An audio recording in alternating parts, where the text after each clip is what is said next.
Assalamualaikum warahmatullahi wabarakatuh. Kami dari kelompok 6 dengan beranggotakan saya sendiri Bunaya Aisyah Setiawan dengan rekan saya Yesi Septia Putri. Pada kesempatan kali ini kami akan membahas mengenai materi tentang autisme. Baik, terima kasih kepada moderator. Saya Yesi Septia Putri akan menjelaskan mengenai sejarah autisme. Nah, ada dua orang ilmuwan yang menuliskan sejarah tentang autisme ini, yang bernama Leo Kanner dan Hans Asperger. Nah, mereka berdua ini merujuk istilah autis ini berdasarkan anak yang mereka amati. Nah, autisme ini dikemukakan oleh mereka berdua pada anak yang mempunyai hubungan pribadi yang buruk dan jauh dari interaksi sosial dengan dunia luar. Nah, autisme ini dikemukakan pada awal abad 20-an. Istilah autis ini diambil dari bahasa Yunani, yaitu autos yang berarti diri. Selanjutnya definisi autisme. Autisme telah terpisah dari idea sejak tahun 1950. Namun ada beberapa gangguan lain yang sejenisnya telah digabungkan ke dalam istilah lebih luar, yaitu Autism Spectrum Disorders. APA mendiagnosa timbulnya Autism Spectrum Disorders harus memiliki 3 kriteria. Pertama, dalam klinis mengalami pengurangan dalam komunikasi, interaksi, dan sosial. Kedua, dibatasi kepentingan anak dibatasi dan kepatuhan yang berlebihan untuk rutinitas dan pola pikir. 3, gejalanya muncul pada anak usia dini. Baik, selanjutnya saya akan menjelaskan mengenai karakteristik autisme. Nah, orang dengan autisme ketika mereka berinteraksi dengan sosialnya ataupun berkomunikasi dengan sosialnya, mereka memiliki pola berulang dan stereotipik perilaku. Nah, selain itu mereka menampilkan defisit kognitif. Bahkan dari beberapa mereka pun juga memiliki persepsi sensorik abnormal. Ada beberapa karakteristik autisme. Yang pertama itu ada interaksi sosial cacat. Interaksi sosial cacat ini di mana interaksi sosial yang individu dengan autisme melibatkan defisit dalam tanggapan sosialnya. Orang tua dari anak-anak dengan autisme sering melihat bahwa anak mereka itu tidak merespons secara normal saat mereka diajak berinteraksi, atau ketika mereka dipeluk oleh orang tuanya mereka tidak ada rangsangan respon terhadap pelukan tersebut. Nah, yang kedua itu ada cacat komunikasi. Nah, cacat komunikasi ini yaitu kebanyakan dari anak autisme kurangnya niat komunikatif atau keinginan untuk berkomunikasi dengan sosial mereka.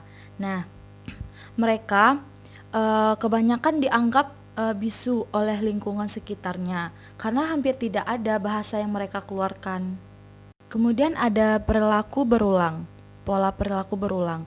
Nah, pola perilaku berulang ini kebanyakan dari orang yang eh, orang dengan autisme, mereka melakukan perilaku verbal seperti berulang-ulang. Misalnya mereka mengepak-ngepakkan tangannya, bergoyang-goyang, bahkan berputar-putar. Nah, kemudian ada gangguan kognisi. Gangguan kognisi ini kebanyakan dari individu dengan autisme itu menampilkan defisit kognitif sama dengan orang yang cacat secara intelektualnya. Namun, beberapa masalah pengolahan kognitif tampaknya aneh bagi anak autisme ini. Yang anak-anak autisme ini diduga menampilkan kesulitan dalam pengkodean dan kategorisasi informasi. Bahkan mereka mengandalkan terjemahan harfiah. Kemudian selanjutnya ada sindrom Asperger. Nah, sindrom Asperger ini di mana orang dengan autisme memiliki begitu banyak kesulitan dalam interaksi sosial. Bahkan mereka tidak mahir membaca isyarat-isyarat sosial yang ada di lingkungannya. Kemudian mereka dapat muncul mengerti mengenai perilaku sosial, kurang mengerti dengan perilaku sosial yang tepat bagi dirinya. Bahkan mereka juga sengaja mengabaikan etiket sosial yang ada di sekitarnya. Selanjutnya etiologi. Pertama, faktor genetika. Menurut laporan jurnal Nature Genetics, gen neuroksin yang ditemukan pada kromosom manusia nomor 11 merupakan salah satu gen yang berperan penting dalam terjadinya sindrom autisme. pada saat dalam kandungan, ketika sampel darah janin diambil dan dianalisis, anak autis mengalami peningkatan protein dalam darah, yaitu 3 kali lebih tinggi dibanding dengan anak normal. 2. Kelainan anatomis otak.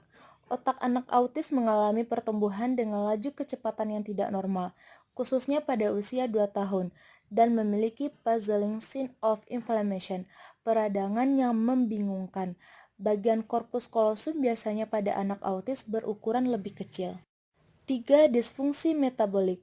Disfungsi metabolik berhubungan dengan kemampuan memecah komponen asam amino fenolik. Aminofenolik banyak ditemukan di berbagai makanan, sehingga dapat menyebabkan terjadinya gangguan tingkah laku pada pasien autis.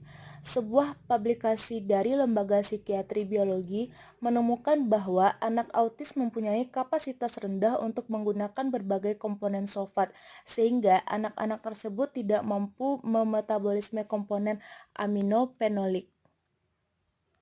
4. Infeksi kandidasi. Anak-anak dengan sistem imun tubuh yang terganggu dan usus yang meradang sangat mudah diserang oleh jamur, khususnya jamur dari spesies Candida.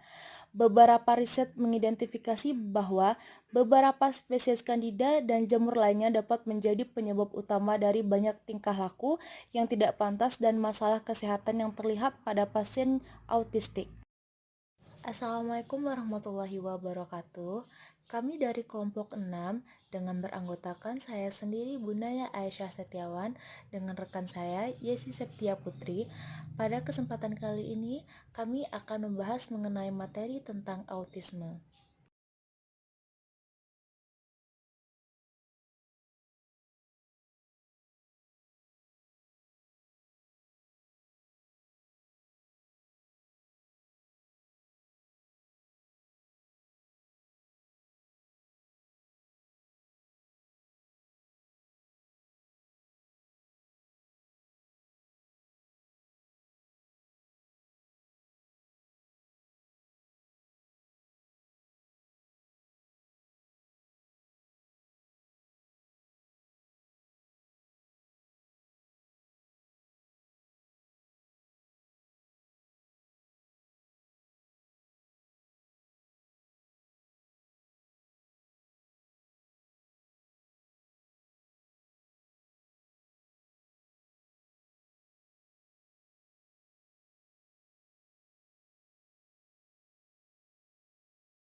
Selanjutnya, dampak gangguan dan aspek perkembangan. Pertama, bukti tentang awal perkembangan. Upaya pertama untuk mempelajari desain awal perkembangan anak-anak dengan autisme diandalkan laporan retrospektif orang tua tentang anak-anak mereka dari perkembangan awal. Pendekatan yang diberikan merupakan wawasan menarik ke dalam perkembangan awal anak-anak autisme sebelum mereka didiagnosa. 2. Pengembangan afektif. Keterbatasan dalam ekspresi wajah terdaftar sebagai kemungkinan gejala autisme, contoh perilaku sosial nonverbal. Dalam perkembangan tipikal, berbagai wajah ekspresi sudah ada pada usia 2-3 bulan, dan tersenyum dalam menanggapi senyum orang lain diamati dengan andal selama 6 bulan. Dalam gen error, ekspresi wajah lebih sedikit terlihat pada balita penjilat dengan autisme dan lebih sedikit yang diarahkan ke orang lain. Selain itu, anak-anak ini juga lebih mungkin untuk menunjukkan ekspresi wajah ambigu. 3. Pemrosesan sensori, regulasi diri, atensi. Narasi fenomenologis hidup dari penderita autisme yang mengingatnya pengalaman masa kecil, di mana gangguan atau perhatian selama 3 tahun pertama kehidupan, di antaranya gejala hipersensitif terhadap suara, keengganan untuk sentuhan sosial, penginderaan tekstur makanan, kurangnya respon terhadap rasa sakit, orientasi yang buruk terhadap rangsangan visual, dan perhatian atau keasyikan terfokus dengan berbagai fitur sensorik objek, misalnya menonton benda berputar, menjilat benda. Perilaku yang tidak biasa dapat berkisar dari ringan hingga benar. Mungkin sebagian dimoderasi oleh anak kemampuan mengatasi dan mengatur diri sendiri dan lingkungan dukungan mental, dan dapat mengganggu partisipasi dalam berbagai kegiatan sehari-hari, misalnya pemilih makanan, marah-marah di lingkungan yang bising, masalah tidur. 4. Makna komunikasi. Kriteria diagnostik dalam DSM-4 menggambarkan gangguan nonverbal serta verbal keterampilan komunikasi dalam autisme. Jadi, gangguan ini tidak hanya berdampak pada komunikasi melalui bahasa verbal, namun kontak mata adalah pertimbangan penting dalam diagnosis. Baik, selanjutnya materi mengenai intervensi pendidikan bagi anak autisme. Nah, ada beberapa bentuk intervensi untuk anak dengan gangguan autisme ini dengan melalui pendidikan yang disesuaikan dengan kondisi dan kemampuan dari anak autisme tersebut. Nah, program pengajarannya itu terstruktur dan dinyatakan sebagai cara untuk memperoleh kemajuan yang besar bagi anak yang mengalami gangguan autisme tersebut. Ada beberapa layanan pendidikan lanjutan yang terdiri dari beberapa tahap. Yang pertama itu ada tahap kelas transisi, di mana kelas ini merupakan kelas persiapan dan pengenalan bagi anak autistik yang sudah diterapi secara terstruktur sebelum memasuki kelas reguler. Jadi di sini kelasnya menggunakan acuan kurikulum SD yang sudah dimodifikasi sesuai kebutuhan dari anak autisme tersebut. Nah, yang kedua itu ada tahap kelas pendidikan inklusi, di mana program pendidikan inklusi ini dilaksanakan pada sekolah reguler yang menerima anak berkebutuhan khusus, terkhususnya anak autisme. Nah, di sini walaupun anak tersebut sudah patuh dan dapat berkonsentrasi pada saat terapi, tetapi di sekolah umum anak ini masih memerlukan waktu penyesuaian terhadap lingkungannya, sehingga harus didampingi oleh seorang guru pendamping khusus. Nah, yang ketiga itu ada sekolah khusus anak autistik, di mana sekolah ini diperuntukkan bagi anak autistik yang tidak memungkinkan untuk mengikuti pendidikan dan pengajaran di sekolah reguler. Jadi, anak ini sangat sulit untuk dapat berkonsentrasi dengan adanya distrik-distrik di sekeliling anak-anak tersebut. Nah, yang terakhir ini ada tahap program sekolah di rumah atau homeschooling, di mana anak-anak penyandang autisme tersebut tidak mampu ikut serta dalam sekolah khusus karena keterbatasannya. Misalnya anak-anak yang nonverbal, retardasi mental, masalah motorik, dan auditori. Nah, anak ini diberi kesempatan ikut serta dalam program sekolah di rumah, sehingga penanganannya dengan menggunakan para tim yang terdiri dari orang tua, tim medis, psikolog, ortopedago, guru, bahkan terapis dan pekerja sosial lainnya yang mampu melayani anak-anak tersebut sehingga hasil yang dicapai pun optimal. Baik, mungkin hanya itu yang dapat saya sampaikan. Saya kembalikan kepada moderator. Cukup sekian materi dari kami. Semoga apa yang telah kami sampaikan bermanfaat untuk teman-teman semua. Terima kasih. Assalamualaikum warahmatullahi wabarakatuh.